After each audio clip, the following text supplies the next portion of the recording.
দিল্লির রাজধানীতে হাওয়া বদল। মমতা বন্দ্যোপাধ্যায়ের সুদীপদা এখন মোদী শিবিরে।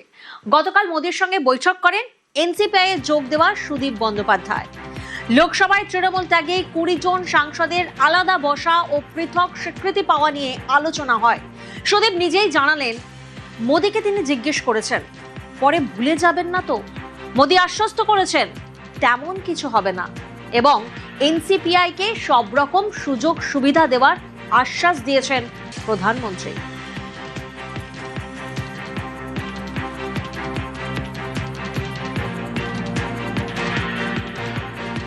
উনি যথেষ্ট খুশি, আহ্লাদিত এবং উনি বলেছেন এনডিএর শরিক হিসাবে এনসিপিআই যাতে যথার্থ মর্যাদা পায়, গুরুত্ব পায়, তিনি সেদিকে নজর রাখবেন। আমি বলেছি বিল পাস হয়ে গেল তারপর আমাদের ভুলে গেলেন, এরকম নয়। উনি বলেছেন না, এটা কখনই হবে না। এইসব ভিখারিদের নিয়ে কি আলোচনা করবো? মানুষ তাদেরকে ভোট দিয়েছে, তারা সেখান থেকে পা ধরছে। এগুলো মানুষ বিচার করবে আগামী দিনে। দুর্বল কাপুরুষের লক্ষণ সব। দুর্বল কাপুরুষ মমতা ব্যানার্জি এদেরকে বড় করেছে, এদেরকে পুষেছে। এগুলো মমতা ব্যানার্জি দেখুক। তার কলকাতায় আসা নিয়ে মিথ্যে প্রচার করা হচ্ছে। সোশ্যাল মিডিয়ায় লম্বা পোস্ট করে সমালোচনার জবাব দিলেন তসলিমা নাসরিন। বামপন্থীদের একাংশকে আক্রমণ করলেন। ঠিক কি দাবি করেছেন তিনি এই পোস্ট করে? সুস্মিতা প্রতিনিধি আমাদের সঙ্গে রয়েছেন। সুস্মিতা, দেখো, তসলিমা নাসরিন তার কলকাতায় প্রায় 20 বছর বাদে সে নিয়ে ইতিমধ্যেই যারা বামপন্থী রাজনৈতিক নেতৃত্ব তারা তোপ দাগছে যে বিজেপি সরকার এ রাজ্যে যে সেকুলার পন্থী বা যে সেকুলার বিরোধী মতামত প্রতিষ্ঠার চেষ্টা করেছিল তারাই তসলিমা নাসরিনকে ফিরিয়ে আনছে। বিজেপি সরকার ফিরিয়ে আনছে, রাজ্যের বিজেপি মুখ্যমন্ত্রী শুভেন্দু অধিকারী ফিরিয়ে আনছে।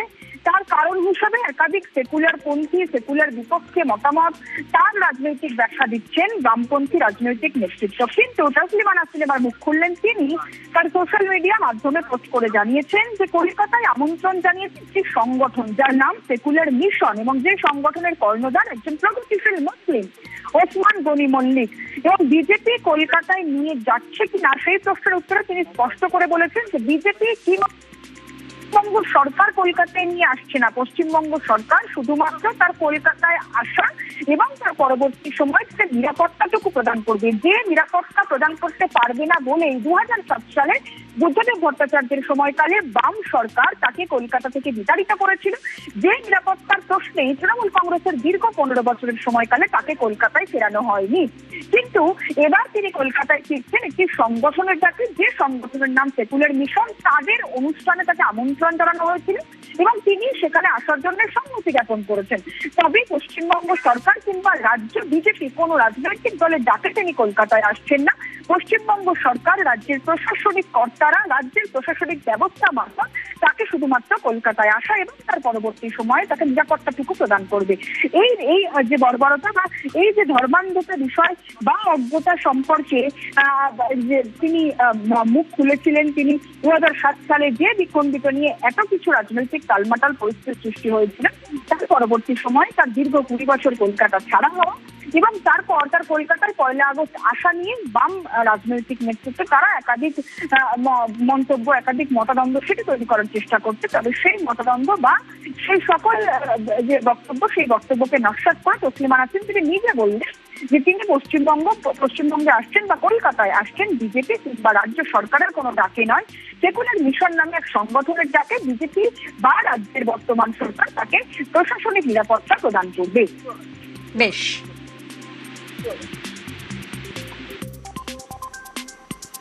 সোশ্যাল মিডিয়ায় লম্বা পোস্ট করে সমালোচনার জবাব দিলেন তসলিমা নাসরিন। বামপন্থীদের একাংশকে আক্রমণ করলেন। তসলিমার দাবি, তাঁকে বিজেপি বা পশ্চিমবঙ্গ সরকার রাজ্যে আনছে না। তিনি আসছেন সেকুলার মিশন নামে এক সংগঠনের আমন্ত্রণে, যে সংগঠনের কর্ণধার একজন প্রগতিশীল মুসলিম। পশ্চিমবঙ্গ সরকার তাঁর নিরাপত্তার ব্যবস্থা করছে, কিন্তু বিজেপি জামানায় রাজ্যে আসার জন্য তাঁকে হিন্দুত্ববাদী RSS বলে আক্রমণ করা হচ্ছে বলে অভিযোগ করছেন দ্বিখণ্ডিত উপন্যাসের লেখিকা।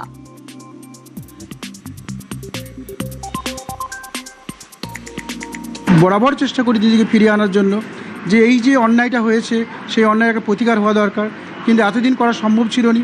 বিগত 2টি সরকার কোনোরকমভাবে নিরাপত্তা দিতে অস্বীকার করে, কিন্তু নতুন গভর্নমেন্ট এসে নিরাপত্তার আশ্বাস দেওয়ার ফলে আমরা এই কাজটা করতে সক্ষম হচ্ছি এবং এটা মুক্ত চিন্তক মানুষরা এটা করেছেন।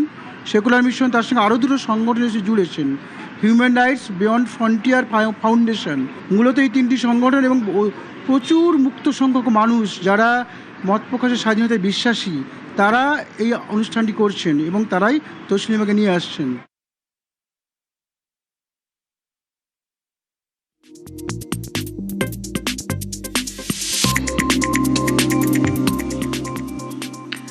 নামাজে সিদ্দিকী, তার কাছেই রয়েছে রাজারহাট বিস্ফোরণ রহস্যের সমাধান।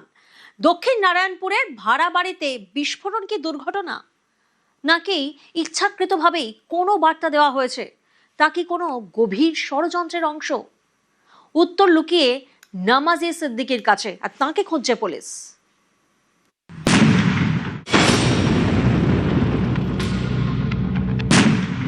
রাজারহাটের দক্ষিণ নারায়ণপুরে বিস্ফোরণের পেছনে বড় ষড়যন্ত্র। বিস্ফোরণের অভিঘাত ভাবাচ্ছে গোয়েন্দাদের। এখনো বিস্ফোরণের ঘটনায় দুজনকে গ্রেফতার করেছে পুলিশ, জালে মোহাম্মদ শামীম ও ব্রোকার শাহেন শাহ। ধৃতদের গ্রেফতারের পরও বেশ কিছু প্রশ্নের উত্তর খুঁজছেন তদন্তকারীরা। বেছে বেছে বিমানবন্দরের কাছেই কেন ঘর ভাড়া? ধৃত ব্রোকার শাহেন শাহরই বা কি ভূমিকা? কাছে এয়ারপোর্ট হওয়ায় কি নারায়ণপুরে ঘর ভাড়া? কেনই বা ব্যাগে করে ভাড়া বাড়িতে বোমা পাচার? ঘরে কি কি বোমা রাখা ছিল? ঘরে বোমার মশলা রাখা ছিল কি? পুলিশের প্রাথমিক অনুমান ঘরে শুধু সুতলি বোমা ছিল না। পুলিশের অনুমান সুতলি বোমার পাশাপাশি মশলাও রাখা ছিল ঘরে। ধৃত মোহাম্মদ শামীম ও ব্রোকার শাহেন শাহকে জেরা করে সেই সব প্রশ্নের উত্তর খুঁজছে পুলিশ, যদিও জিজ্ঞাসাবাদে তারা অসহযোগিতা করেছেন বলে সূত্রের খবর। গোয়েন্দাদের প্রথম থেকেই সন্দেহ ছিল যে এই বিস্ফোরণের পেছনে আরো বড় কোনো মাথা রয়েছে। ধৃতদের ম্যারাথন জেরা করে মাস্টার মাইন্ড নামাজে সিদ্দিকীর খোঁজ পেয়েছে পুলিশ। নারায়ণপুরে বিস্ফোরণের ঘটনায় মাস্টার মাইন্ড নওয়াজউদ্দিন সিদ্দিকী, তার বাড়ি এই নারায়ণপুর এলাকায়। বিগত বহু বছর ধরেই তিনি এখানে বসবাস করেন। আগে লরি চালাতেন, পরবর্তী ক্ষেত্রে তার স্ত্রী জানাচ্ছেন তিনি ওলা চালান, কিন্তু পরবর্তীতে দুদিন ধরে তিনি বাড়িতে আসেন না। পুলিশি জিজ্ঞাসাবাদ যে দুজনকে গ্রেপ্তার করা হয়েছিল, শামীমকে গ্রেপ্তার এবং শাহনওয়াজকে গ্রেপ্তার, দুজনকে গ্রেপ্তারের পরবর্তী ক্ষেত্রেই মূল মাস্টার মাইন্ড হিসাবে নওয়াজউদ্দিন সিদ্দিকী তার নাম উঠে আসে। ধৃতদের জেরা করে পুলিশ জানতে পেরেছে নামাজে সিদ্দিকীর নির্দেশেই ঘর ভাড়া নেয় শামীম। ঘর ভাড়া সহ একাধিক ক্ষেত্রে টাকা দেয় সিদ্দিকী। নামাজের কথায় বোমা মজুতের দাবি শামীমের। আরো বোমা মশলা আনার পরিকল্পনা ছিল। বাড়িতেই বোমা তৈরির পরিকল্পনা ছিল। পুলিশের দাবি বিস্ফোরণের পরও এলাকায় ঘোরাঘুরি করেছেন নামাজি সিদ্দিকী, যদিও পরিবারের দাবি ফাঁসানো হচ্ছে নামাজি সিদ্দিকীকে। একটা ড্রাইভার, হ্যাঁ, তার বাড়ির অবস্থাটা দেখেন, সে ফান্ডিং করবে, ওকে ফাঁসানো যাচ্ছে, ফাঁসানোর এটা মানে হচ্ছে, আর কিচ্ছু নেই এর মধ্যে। আপনারা মোহাম্মদ শামীমকে চেনেন? শামীম বা আমি কাউকে চিনি না। 2 दिन से नहीं है, ड्यूटी गया है। कहाँ पे गया है? बोल के जाएगा हमको, ड्यूटी सिर्फ बोला है ड्यूटी गया। कंप्लेन हुआ, वो उसी फंसाया जा रहा। फंसाने को तो बहुत कुछ फंसा, आपको भी तो फंसा सकता है लोग।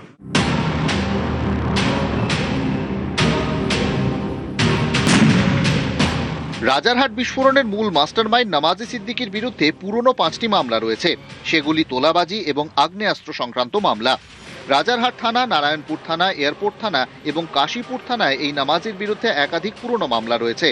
এবার সেগুলোও খতিয়ে দেখা হচ্ছে পুলিশের পক্ষ থেকে। রাজারহাট থেকে অনুপ চক্রবর্তী, নিউজ 18 বাংলা।